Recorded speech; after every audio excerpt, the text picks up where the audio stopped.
Okay,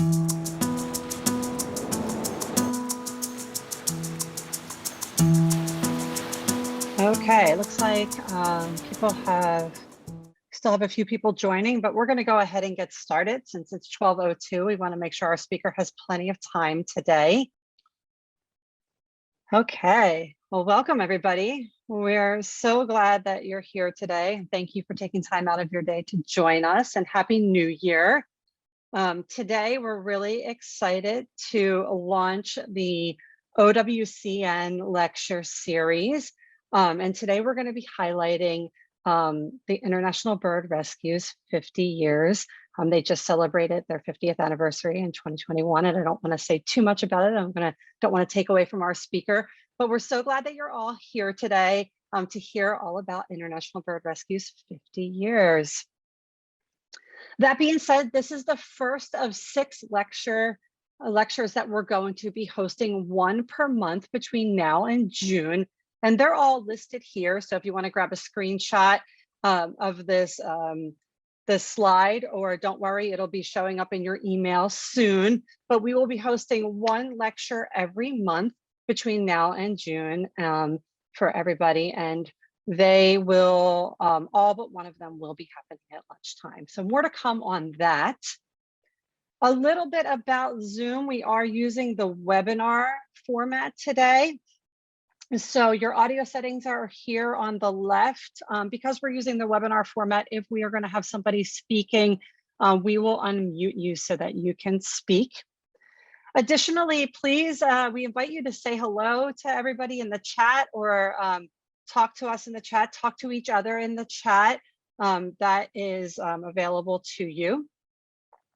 But we are going to use the Q&A for questions. So after our speaker is done with their presentation, we will go to the Q&A, and Kira will moderate a Q&A for us today. So please type any questions that you have that come up during the presentation into this Q&A. So down on the right, you'll get a pop-up screen. You can type your question there, and then we'll go through them after today's presentation. And if you have something that you need immediate attention on, you can raise your hand, but we do encourage you to use the chat or the Q&A. That way our speaker can continue through their presentation today. And if for some reason you need to leave early or at the end of the meeting, you can just click on the Leave the Meeting button to the far right, and that will exit you from the meeting. And if you do need to leave early for any reason, we are recording today's lecture, and you will have access to that later on. With that, I'm going to stop sharing. Again, thank you all for being here today, and I'm going to turn it over to Michael Zaccardi to introduce our speaker. Great, thanks, Deneen. And again, I'll be short as well because I want to give the presentation as much time as possible. I'm very happy that our inaugural presentation today is celebrating the 50 years of International Bird Rescue. I actually started a long time ago, actually as a contract vet for bird rescue in my first oil spill, the Cape Mohican, in the San Francisco Bay Area. So I have a long history with that. And bird rescue has a long history with the Oil Wildlife Care Network. Previous director, Jay Holcomb, previous director of OWCN, John Mazette, and Dave Jessup sitting around probably a cocktail table designing what the OWCN would be on a napkin. And it's become the 44 organizations that we have today. So very proud and honored to have this be our first talk. And very happy that JD Bergeron, the CEO of International Bird Rescue, is gracious enough to be able to speak to us today on bird rescue's history and where it's going. So handing it over to you, JD. Thank you again for speaking.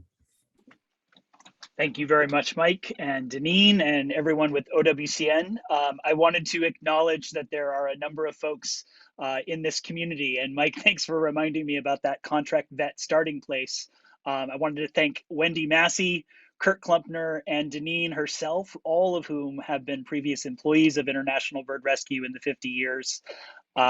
Many of you have probably worked alongside this team in one of many spills in the years that have passed in between. We are going to share screen now, and I'm going to try to make sure that the sound is there. So there'll be some nice noisy surprises a couple of places through this presentation. All right. Now I'm going to share and I'm going to ask maybe Deneen just to confirm that I've got the right panel up once I press go. How we doing? All right, great. Actually, I still see the grid. You still see the grid, crazy. All right. I can't explain that. Right now it's only showing me. All right, so one sec. Let's try this again. It's not a live presentation until there's a technical challenge like this. So here's ours.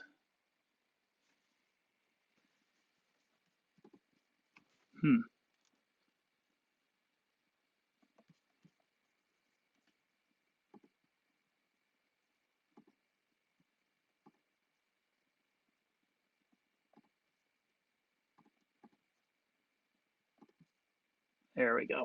Let's try that again.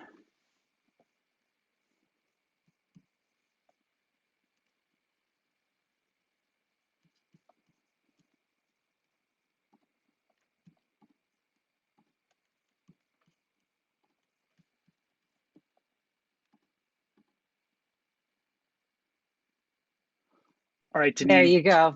Okay, good. We don't need to be looking at the grid lines. I'm gonna stand up now. So thank you everyone for joining. Bird Rescue is 50 years in the making. This is actually a photo from the last, or one of the last overlaps between OWCN and Bird Rescue from the Long Beach nesting tern incident from summer of last year. We'll be talking more about that because it's kind of become representative of this pivot point of 50 years, what's gone before and what comes next. A reminder that our vision, International Bird Rescue, we dream of a world in which every person, every day takes action to protect the natural home of wildlife and ourselves. It is a message of inspiration and activating folks, and I think that's what it's been from the very get-go. You go back to 1971, there was a collision of two American Standard, which is now Chevron, tankers under the Golden Gate Bridge on a very foggy morning. I've talked to folks who were even there at the time. A subset of the leadership team were actually out on a boat in the fog that very morning for a very different purpose when they heard that this had come to be. Hippies and long hairs, the KQED report about the spill at the time talked about folks coming down to the beach. Probably the real challenges of the 1968 spill in Santa Barbara, which actually led to Earth Day and really kind of a burgeoning of this grassroots effort. Made it so folks did not take no for an answer. If you are well trained and have done your basic webinars, you will see problems with two of these photos. Absolute lack of PPE, some folks not even fully dressed and being exposed to oil.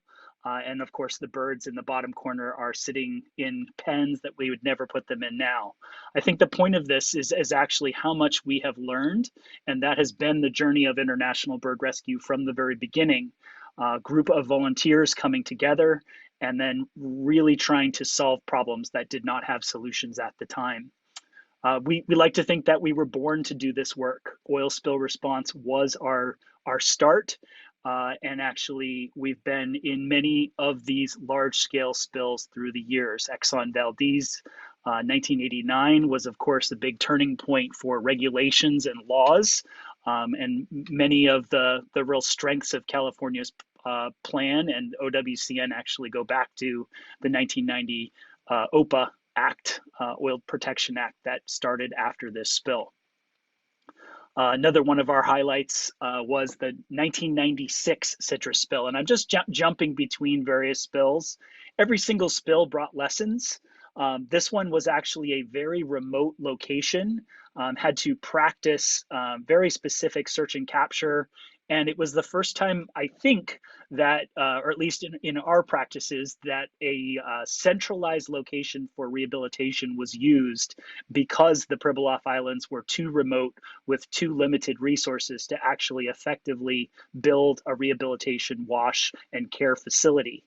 The photo on the right side, depending on how you feel about hunting, could be a positive or a negative, but the reason I've included it is actually one of our most exciting band reports. A bird from this 1996 spill, washed and rehabilitated. It was a male king eider. 23 years later, there was a report of this bird. It was in a harvest situation. So that is the bird mounted, or at least its skin mounted after the fact.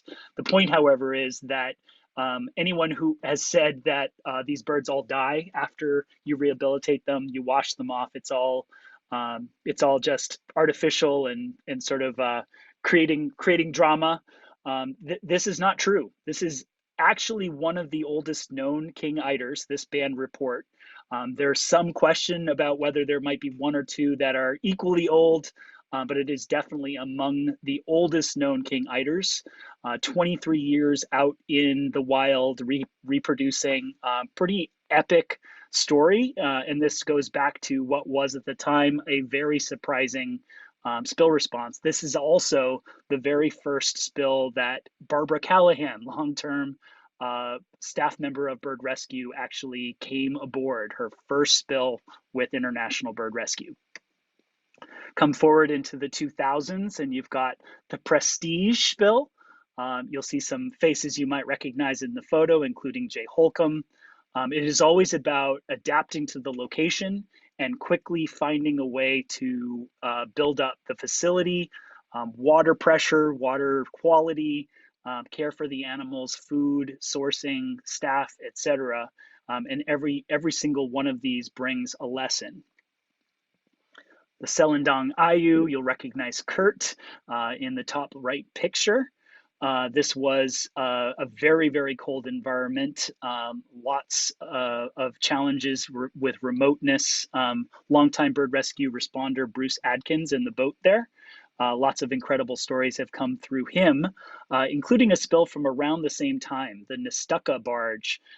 Actually, just the last couple of days, Bruce wrote to us with a story about how the Nestucca barge actually was the one where the discovery about needing to wear gloves while washing birds became evident. Not just against the oil, but actually the soap itself will eventually become caustic on your skin.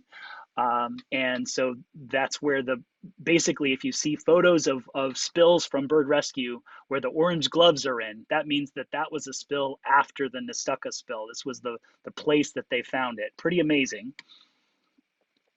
Here's a spill alongside the OWCN, so the Ventura Spill, or VOBI, Ventura Oiled Bird Incident, in which the front parking lot of the Los Angeles facility was filled with pools, lots and lots of grebes, a significant number of grebes all at once. And as anyone has ever worked with them knows, they are very special care.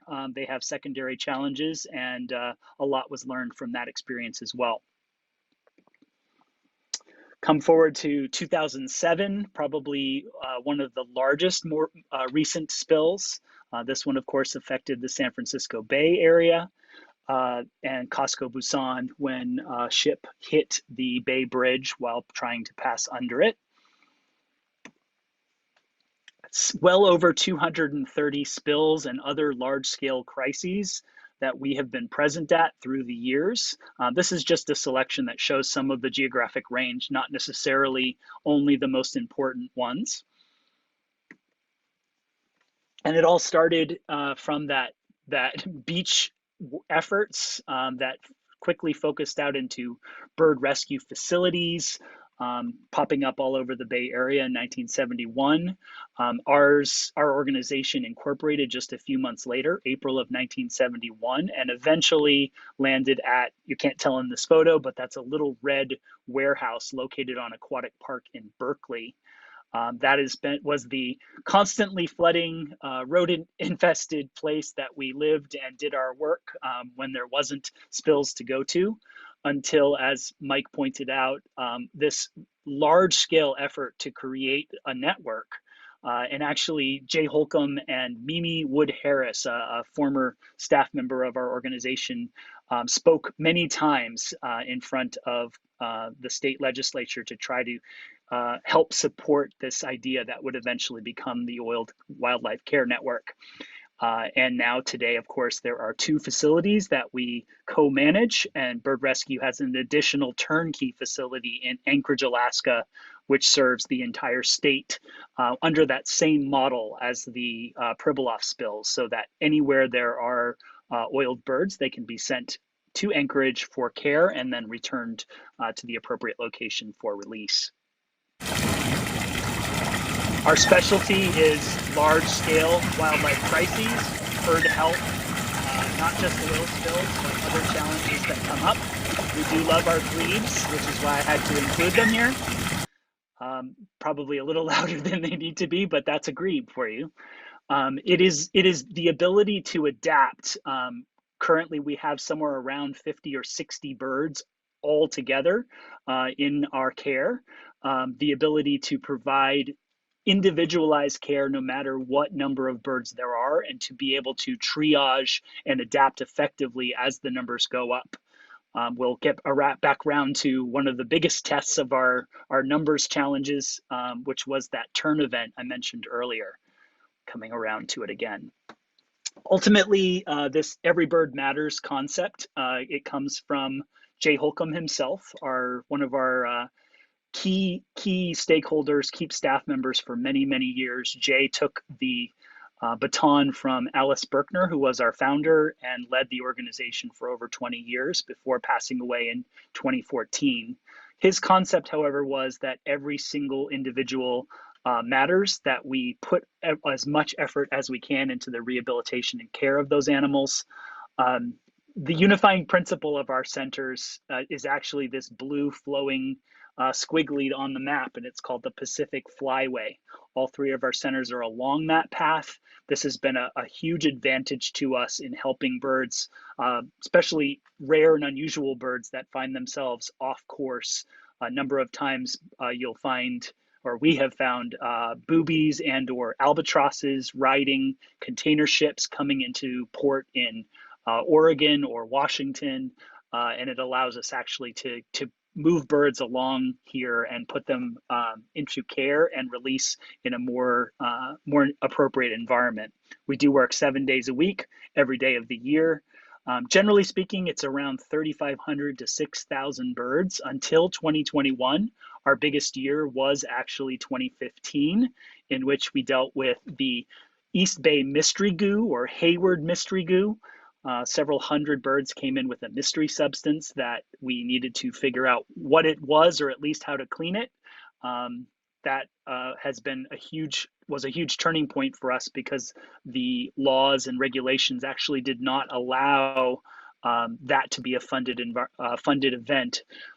We relied on our supporters and our nonprofit mission, and fortunately we're able to really come at that strong and hard. With support from OWCN and others.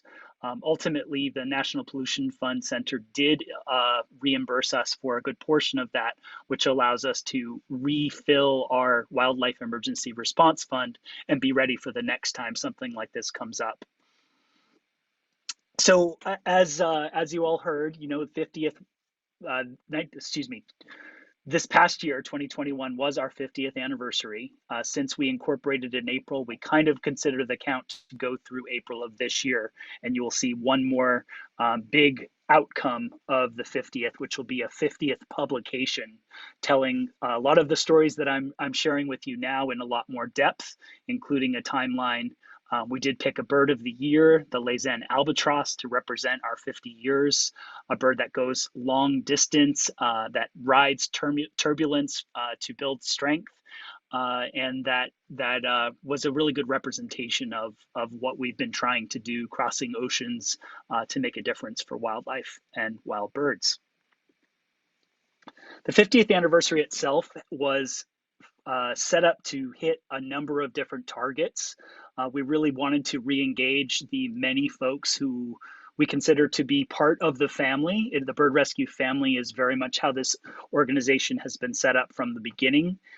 We wanted to give folks something to show pride of their involvement, and leaned into this sort of retro early 70s tie-dye people in action motif, which was really successful for us and seemed to really pull together both outside supporters and our insider family. We set a target of raising 300,000, and we just beat that. We got to test out event sponsorship, which is not something we have historically been very good at, and that has worked out for us pretty well. A lot of donor upgrades came along. We actually made the best to turn lemons into lemonade with COVID restrictions. We hosted over 4 special events, all of them virtual. We had intended to do an in-person event in the fall, but of course the Delta variant came along and we decided to put that off for a while. If you follow our social media, you will have noticed that the entire year 2021 did all sorts of storytelling around our past challenges, the tenacity of the people who work at International Bird Rescue, partnerships that have come through along the way, innovations from these various spills. It's hard to remember when something like soft-sided pens or wash gloves or whatnot, or even having PPE, they all seem so normal now. But if you look back at the archive of photos, you'll find Jay Holcomb and others wearing the trash bag that was their PPE back in the day. Or as I showed you in 1971, there was no consideration for those things at all. So the storytelling has been a key part of this, and it's hopefully lifts all of us to new heights to continue to push. On the impact side, in our 50th year, 2021, we also had this massive event. I will tell more about it, but over 3,000 birds were helped in that nesting turn incident with a huge success rate, and it is inspiring some next steps for us that I will get to before we're done. We also added a bird helpline, and that is essentially an upgrade of our clinic phone lines where our staff would be wrestling whatever birds were in care and also answering the telephone.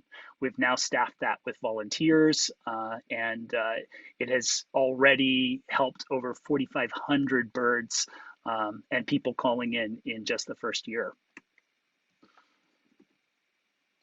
One of the more unusual things to happen during our 50th anniversary was this unusual collaboration with Minecraft. I had heard of it, but I was not familiar with this game.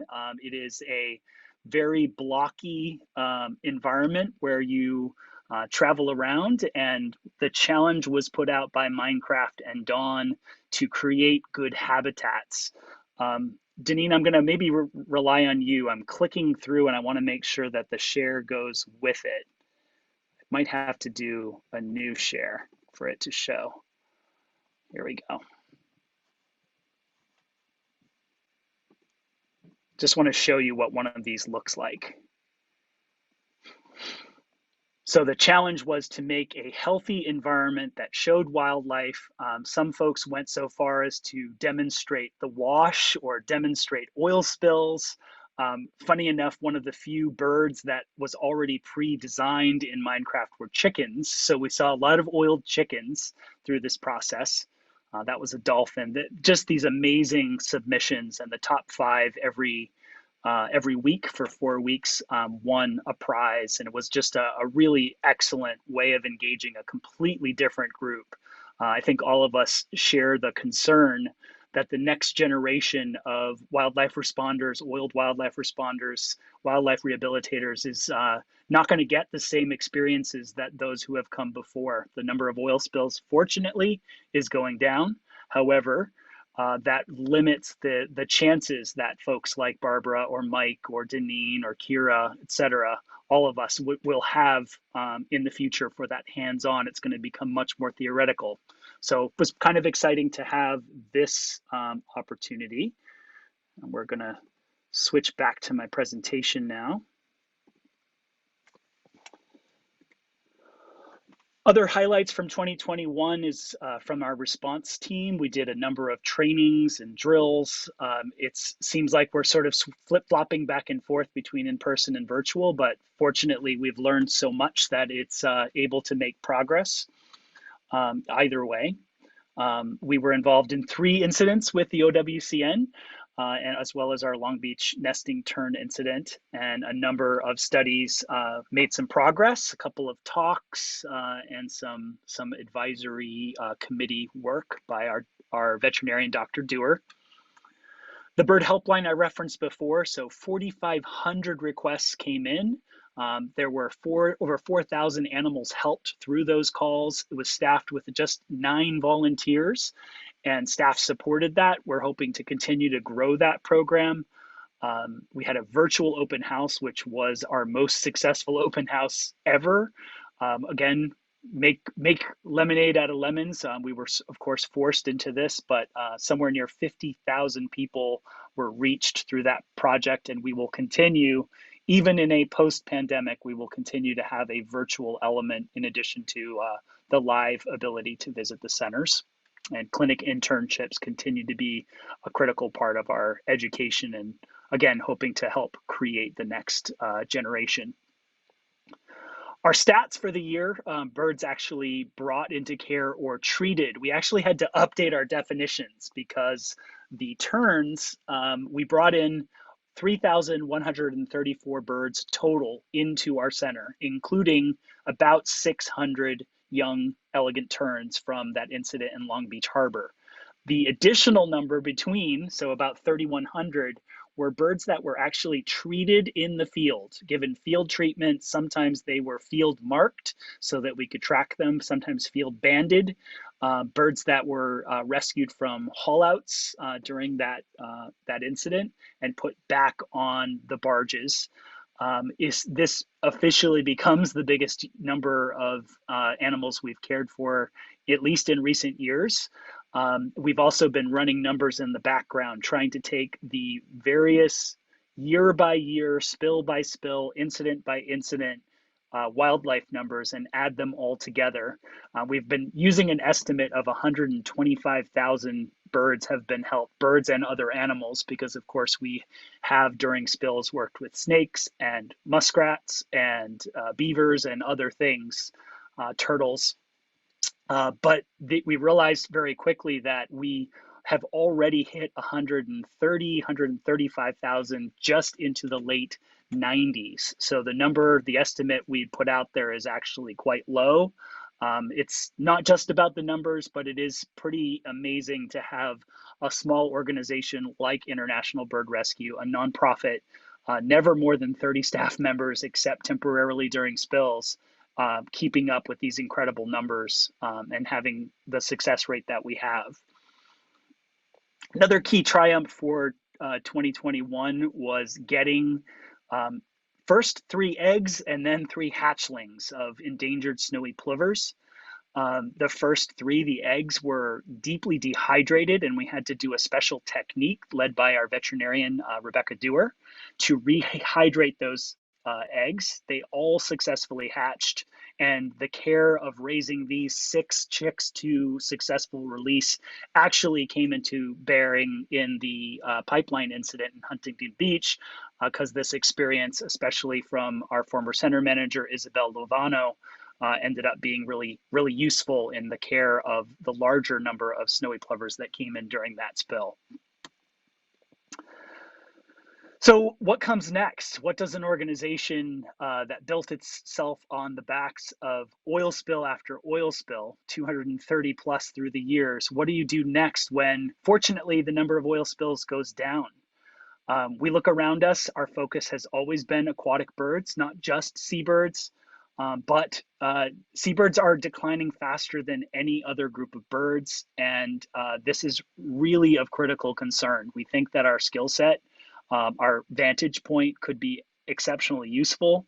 And so we think about, again, the inspiration of this event. So Those of you who don't know, around July 1st, a couple of hatchling elegant terns came into care, followed pretty closely by a large number of them being found dead on the beaches, dead or dying along the beaches. It was quickly detected that this entire nesting colony, about 10,000 elegant terns, had relocated after a disturbance, human disturbance, probably caused by a couple of crashed drones that should not have been flying in Bolsa Chica. The entire nesting colony abandoned almost overnight, relocated to these temporarily parked barges that had some construction material on its way to another location. The birds decided this was the right spot. However, 10,000 adults plus as many hatchlings as popped out of the eggs quickly filled almost every square inch of at least one of the barges, but the other barge was also critically cluttered. The baby birds, once they started moving around, the beveled edges of the barge didn't prevent them from falling off, in fact, encouraged them to do so. And once they were in the water, even at high tide, there was at least 3 or 4 feet without any ability to fly yet. They would get cold in the water, and it became a critical process to intervene, basically waiting for the bird to be weak enough that it would drift away from the pen. This picture in the top left was late in the process.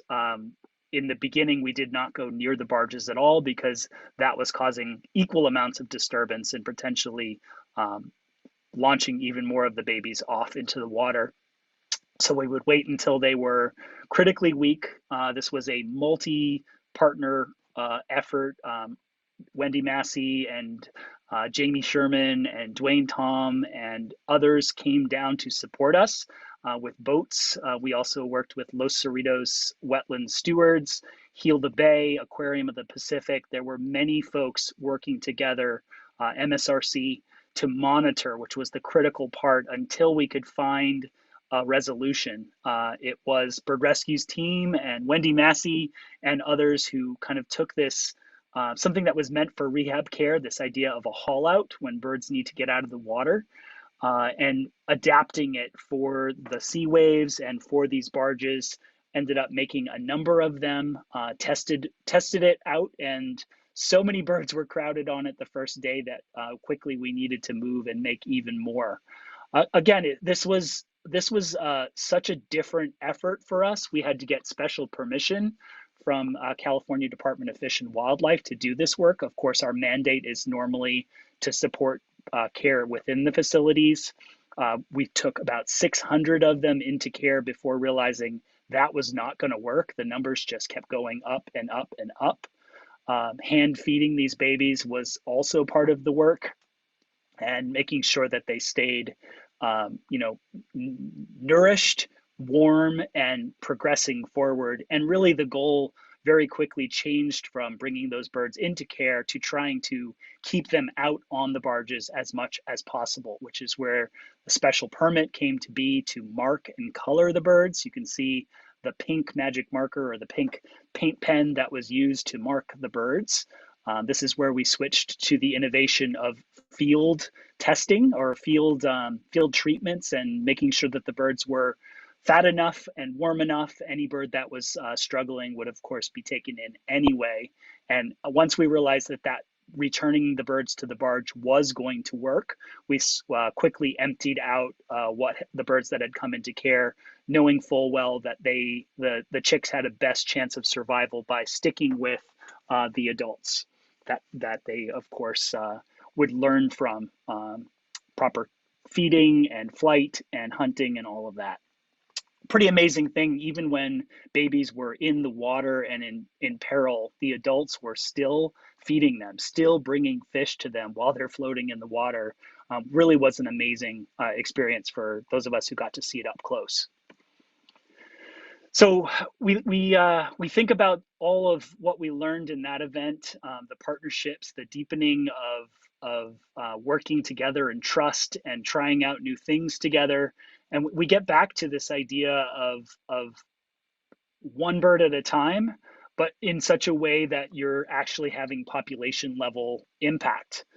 Populations are made up, as Jace Holcomb said, of individuals. If you start looking at individuals as if they're not important, then ultimately the population also becomes unimportant. Where does this take us? What do we look at? What do we think about for the next 50 years? And our commitment really starts to come around conservation itself. This is a photo.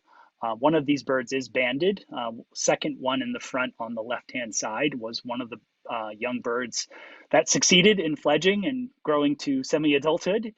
This was a photo by Sandrine Bizio-Sherzon, who also captured some incredible photos during the Huntington Beach incident. And what we would like to do is going to go in a bunch of directions. So growth and new horizons. We're going to continue to build and broaden partnerships that really help birds in a proactive manner. So much of our work has been done reacting to crises within our centers. And really, we want to come out from behind those walls and help out wherever we can. Advocacy, even being one of the things that we can do. We threw our voice into the discussions of mouse eradication for the Farallon Islands. We were quoted quite a bit, probably because this was a pretty contentious topic for a lot of folks, and we're really glad to have been able to really help move that along. We would like to rebuild and strengthen our search and rescue program, not just during oil spills, but when people need help. I have a Canada goose in my yard. I see a bird stuck in line. I see a problem. We really would like to bring that skill set back out. Obviously, all of this requires funding, and that is the big part of what comes next. We'll be expanding our geographic influence. Wherever birds and the kind of work that we do is necessary. We'll be putting a lot of attention on building partnership and working on larger scale challenges in addition to doing the work that we've been doing. We'd like to do more innovative conservation level research, especially in ways that could increase survival rates of water birds. A recent example was a work we did with meloxicam, a pain medicine that we use quite frequently in our rehab. We realized through doing a careful study that actually brown pelicans were suffering from the medication. It was causing secondary challenges, and sharing that information wherever brown pelicans are treated obviously will lead to better outcomes with them. We will also be focusing on species of special concern, birds like snowy plovers. The elegant terns themselves are a near threatened species with only 5 nesting colonies in North America. Laysan albatrosses, others that come through with greater levels of struggle. And then this whole arm of work of inspiring and training. So engaging children and young environmentalists. This is really thinking about who picks up the torch when those of us who've been doing this for a long time step aside. To be a voice on behalf of water birds in a changing world. That's both through advocacy and public education. Inspiring and training the next generation of water bird rehabilitators and emergency responders. We hope that experiences like the tern incident and the mystery goo from a few years ago, the lesser flamingo challenge from 2017, that these kinds of challenges could actually be excellent training grounds for the kinds of folks that will be needed in oil spill response. And then this sort of more hippie tree hugger goal variety, which is really to just invoke greater compassion for wild birds through campaigns that increase wildlife literacy, helping people understand when you've gotten really close to an animal and have never been able to do so before, maybe actually there's something wrong there. There's so many examples of folks unintentionally doing bad things. I think of just going to the park and seeing toddlers chasing after the ducks and the pigeons and things. And we all know the kinds of challenges that can lead as birds use up their energy, stored energy, during these fright moments that are really completely avoidable. So it's a bold path for bird rescue. We will be engaging deeply. I wanted to give you a little bit of the past and a little bit of the future. I would be very happy to answer questions. I did not go into a lot of depth in any one spill, but I am here and willing to answer whatever questions you have. I will also say that the bird rescue family is looking for some new members. Here are those listings. You can find them on our job page on our website. So please do give it a thought. And with that, I would welcome questions. Thank you so much, JD. We really appreciate your presentation. So if anyone has any questions, if you could please write them in the Q&A, which is at the bottom of your screen on the right-hand side. And JD will do his best to answer.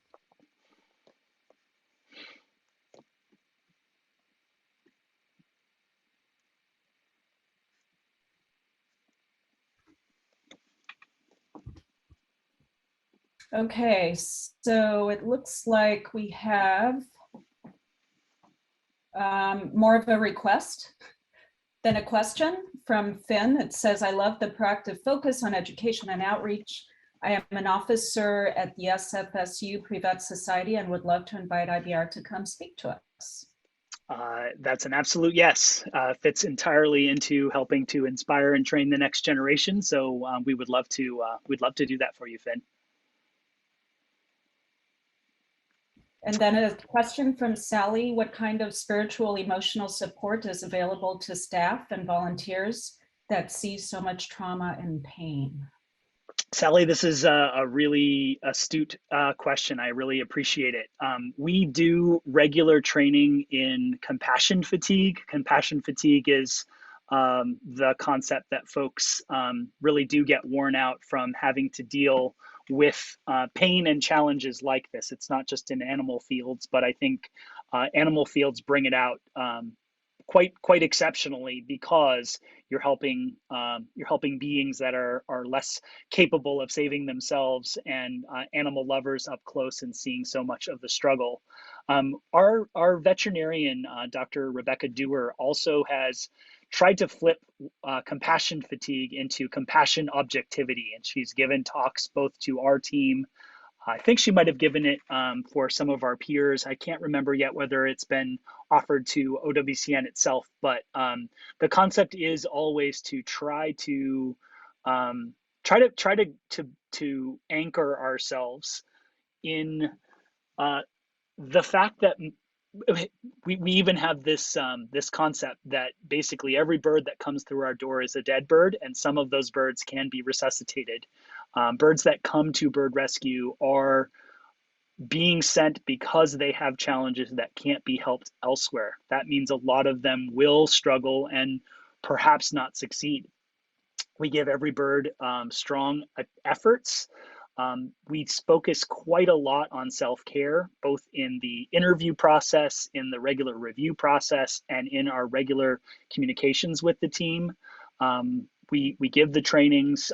It is definitely something that you have to become accustomed to, but not ever become too accustomed, because I think that level of compassion is necessary to carry the weight of the work. So I don't have a perfect answer for you, but it's a combination of training, selection, encouragement of self-care, and participating in programs like the Working Group for Wellness that Deneen and others have participated in, that really does give chances for folks to connect in. We have a very open door policy as well, so that's another way we hope to catch folks. But it's definitely one of the bigger challenges of this work. Thanks, JD. And Greg McGowan just points out in the chat that there is a good training video on trauma resiliency through Better Impact if you're in the OWCN database. So we invite you to check that out. Okay, any other questions?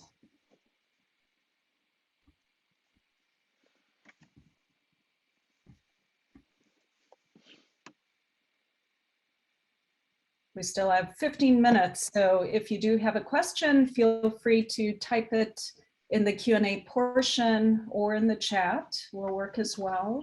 One of the things I thought I might do while we talk, and maybe this will inspire some additional thoughts, is I'm going to unshare the presentation and I'm going to share some photos from old spills. In this case, the Nestucca barge.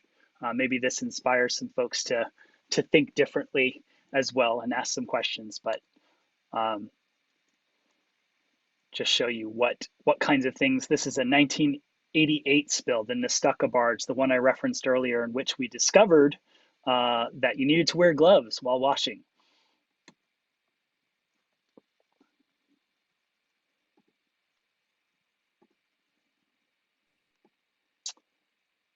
Kira, it looks like there is another question too while the photos are being shared. Thank you, Deneen. Those are amazing photos, JD.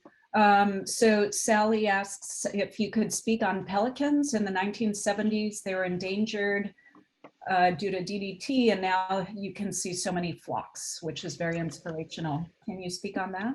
Yes, obviously our logo cues that we love pelicans quite a lot. Brown pelicans were delisted in 2009. At the time, Jay Holcomb and others at Bird Rescue felt like that might be a bit premature, that the brown pelicans were still having plenty of reasons, plenty of challenges, not just oil spills, but other things. And in fact, almost immediately, 2010 and 2012, there were huge die-offs. The pelican breeding populations along the Pacific coast were struggling, and large numbers of them came in. I think we had over 150 in the pelican aviary in Fairfield at one time. We did at the time, during the delisting, we used that as a motivation to start a blue-banded pelican program. We do track those birds. I know that there is a green-banded program from OWCN to track oil spill birds as well. We see really positive things there. We remain cautiously optimistic. The challenge is you could pretty much go to a breeding or even just a brooder site, a place where a lot of pelicans hang out, like Moss Landing or Pillar Point. And really, if you look long enough, you will find at least one, if not several birds that have challenges, whether that be fishing line, fish hooks, wing droops, contamination challenges. There are good Samaritans in many of these locations who will attempt to grab those birds, but one of the challenges, of course, is if they are too strong, you can't capture them until they are weak enough. The folks who study brown pelicans believe that the numbers are improving. We see challenges that will not be disappearing quickly. One of the challenges specifically is actually the pelicans are drawn to these fish catching, fish cleaning sites.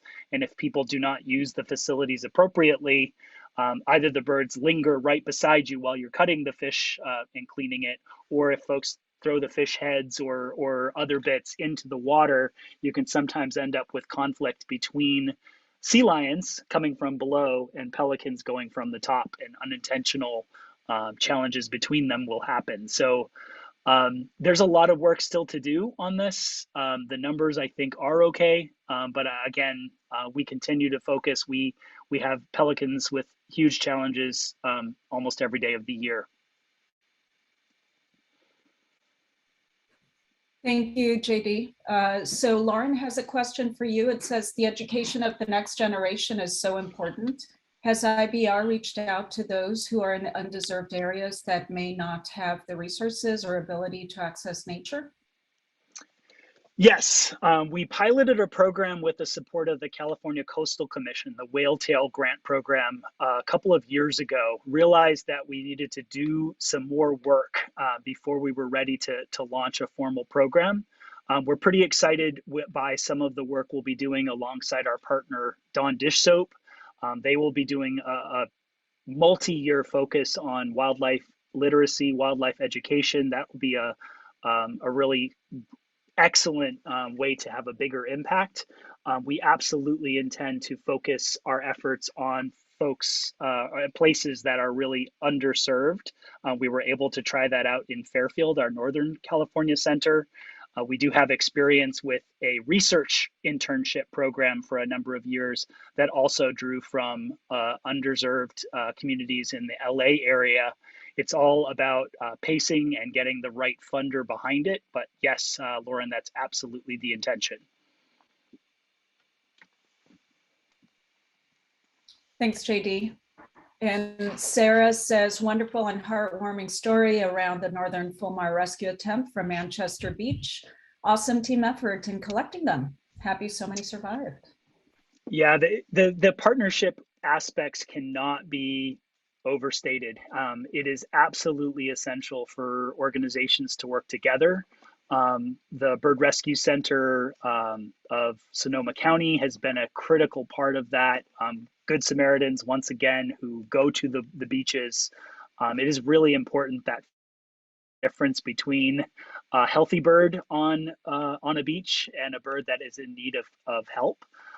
We don't want to encourage folks to disturb birds that are doing what they should naturally. However, pretty good indicator is if you've never seen that species on a beach before, it may not actually intend to be there. Things like loons and grebes and murres do not sun themselves on the beach if they have any choice about it. So yeah, absolutely grateful for the folks who are helping get those Northern Fulmars into care.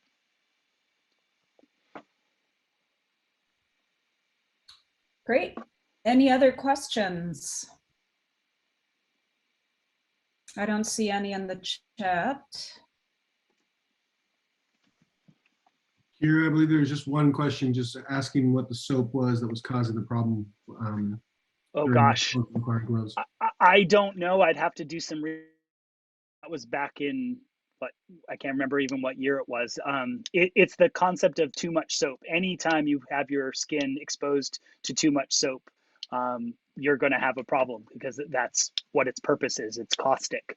So I can't say for sure, but it was whatever we were washing the birds with at the time. Might have been Dawn, might not. And gloves were a good idea in any event, even without that having happened. There we go. Michelle Belize jumping in. Detergent is an irritant. Could have been Amber Lux if it was a long time ago. Yeah.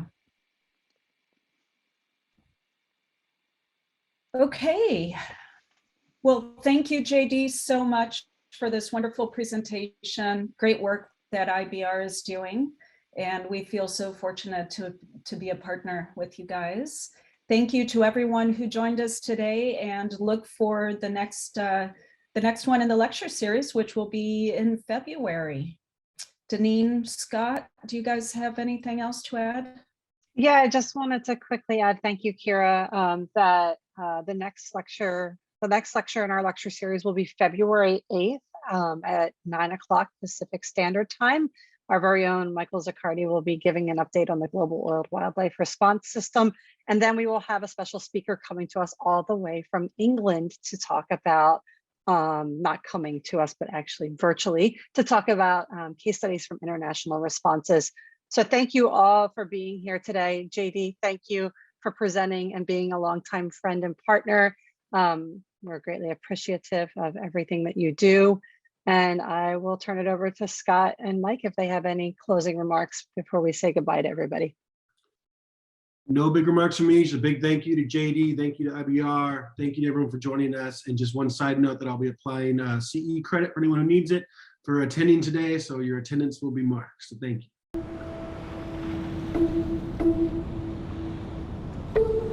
Awesome. Have a great day, everybody. And thank you again.